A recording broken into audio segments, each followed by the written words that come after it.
사실과 다른 세금 계산서를 주고받고 하셔서 문제가 되시면 어 세무조사나 아니면 해명 안내문을 받는 상황이 되실 수가 있는데, 그렇게 됐을 때 내가 입증을 할 수 있느냐, 이게 중요한 부분인데, 사실 사실과 다른 세금 계산서는 입증을 하기가 쉽지 않죠. 거래가 없으셨던 경우가 많으니까.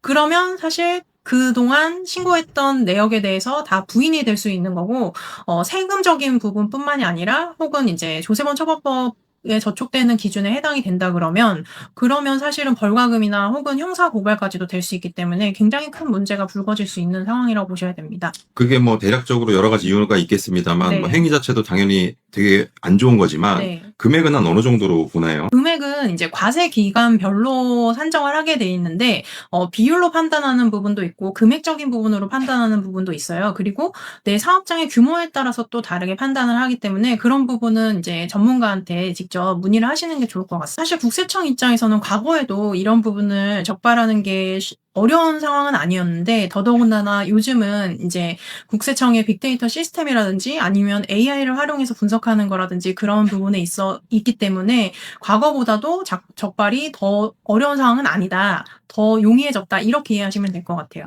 계산서는 계속 줄줄이 이어나가는 거니까, 네. 어디에서 문제가 생기면 결국에는 뭐 1년치부터 뭐 수년 전 것도 네. 줄줄이 고구마처럼 잡힌다. 네. 그렇게 되면 정말 폭탄이 되는 거네요. 네. 그래서 만약에 세무조사로 이어졌다. 네. 그렇게 되면 이제 어떤 상황이 벌어지게 될까요?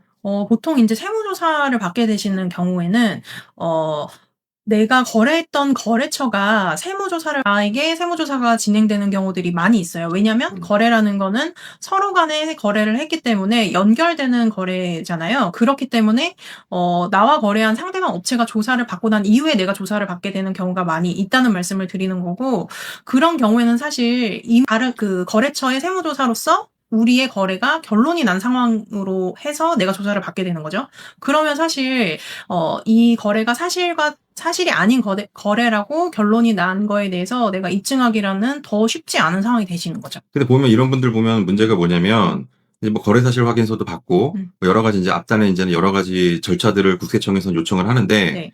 거래한 게 얼마인데 중요한 건 수수료만 달랑 보낸 거예요. 네. 뭐 3%에서 뭐 7% 네, 사이인 것 같더라고요. 네. 평균 한 5% 정도 되는 것 같은데, 이렇게 해가지고 세무조사 통지서를 받았다. 어쨌든 받았는데 그럼 대응을 해야 되지 않습니까?